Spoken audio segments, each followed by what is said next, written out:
The Vikings are mostly known for pillaging and raiding, but they also traded with other lands. Hello, I'm Julian, aka Dark Robin. And I'm Jessica.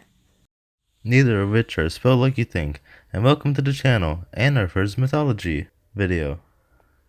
Today we'll be talking about God of War and the ties between the newest game and all sorts of world mythologies. As I'm sure you're aware, God of War is a PS4 game about a Greek god named Kratos and his half-Greek, half-Norse son named Atreus, who have to climb the highest mountain in the Nine Realms to spread his mother's ashes. But it's not that easy for our godly family, and they encounter both wacky and mysterious characters such as dwarves, gods, and even giants. I flippin' love this game. I've been studying Norse mythology for a few years now, and I've never seen a game or anything in general portray the stories of the Prose Edda so accurately before.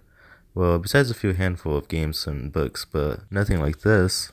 Most people may only recognize characters like Thor, Loki, or Odin from the Marvel Thor movies and comics, which we love, but they aren't very accurate to the actual mythology it's inspired by. Just keep it. And yes, there were some creative liberties taken during the development of God of War, but I actually like this spin on the characters that at the same time doesn't break away from the source material that much, but keeps it their own. This is your favorite game of the year, isn't it, Han? Of course it is! There are a lot of God of War videos speculating the next God of War game and its plot, like will it be set during Ragnarok? Yes, I'm 100% certain that it will be. But today we'll be focusing not on the next installments in the God of War franchise, but even further than that. Slight spoiler warning for the God of War in 3, 2, 1. We good? Okay, so later on in the game, we see these symbols after going to Helheim. After Kratos comes back from Helheim and this giant bird thing that for some reason never gets a mention in the game as far as I know, we heal Atreus and go down this elevator thingy in Tyr's temple. Here, Mimir talks about the images we see of Tyr exploring other lands, including Japan, Egypt, and even the Mayan. At this point in the game, the mythology lover inside of me was teeming with life when I saw these references. Now, at first, I thought it would be the only mention of these other mythologies. Boy, was I wrong. Once we get off the elevator and explore the area, we see rooms full of gold, treasure, and artifacts from all over the world. At this point, my heart couldn't take it anymore. I spent a good 30 minutes just examining every last little detail of these rooms. We see a bunch of Egyptian items, Greek pots, and Mayan treasures. And Mimir even references Egyptian mythology by saying gods live here too. That's from a great desert land very far from here. Do gods live there? Oh my, yes. Many, many gods. Good or bad? And not as simple as that, I'm afraid. Mimir explains that Tyr was a traveler, and that's why we see all this treasure and stuff. And actually it makes sense, not only in the game, but in history as well. The Vikings are mostly known for pillaging and raiding, but they also traded with other lands. They went to so many places, including Iceland and Greenland and Spain, as well as far as North America and parts of Arabia, possibly including, yes, Egypt. The fact that Tyr hopped to places like Egypt makes so much sense that I'm honestly surprised that more gods didn't do this. Well, actually, now that I think about it, Odin was kind of a knowledge hog, so that's probably why we don't see Ra and Freyr playing checkers in Yucatan with Amaterasu and Huitzilopochtli. Props to whoever knows the connection between these four gods. Who do you think would win? Write in the comments section below.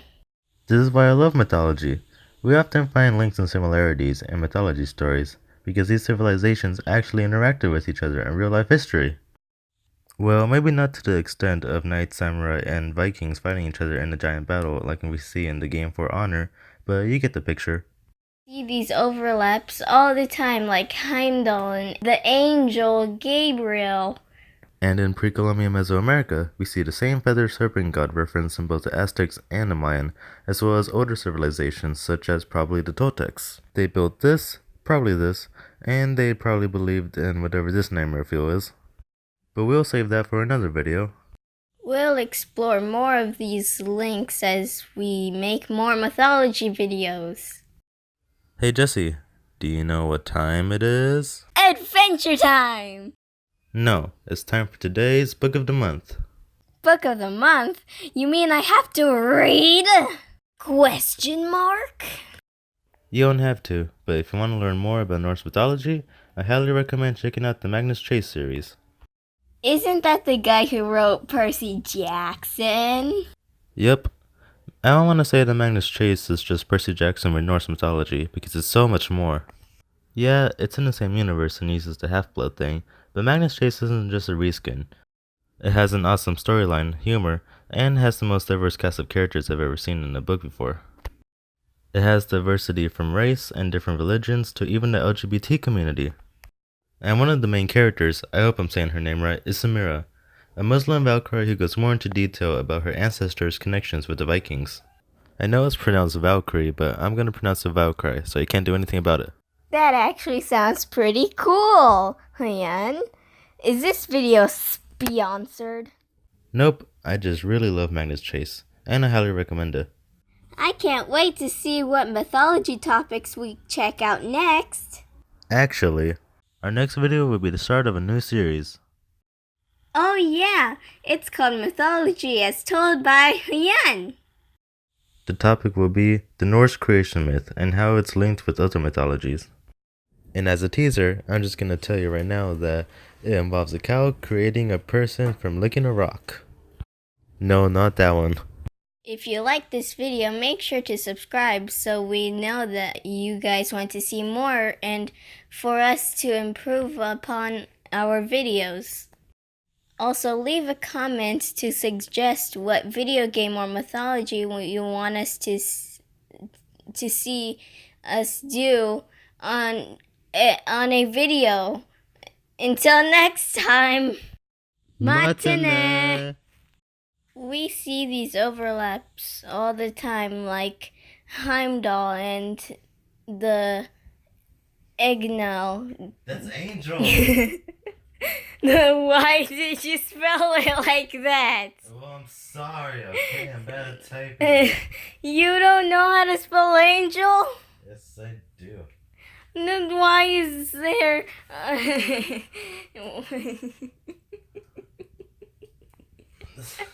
You should know.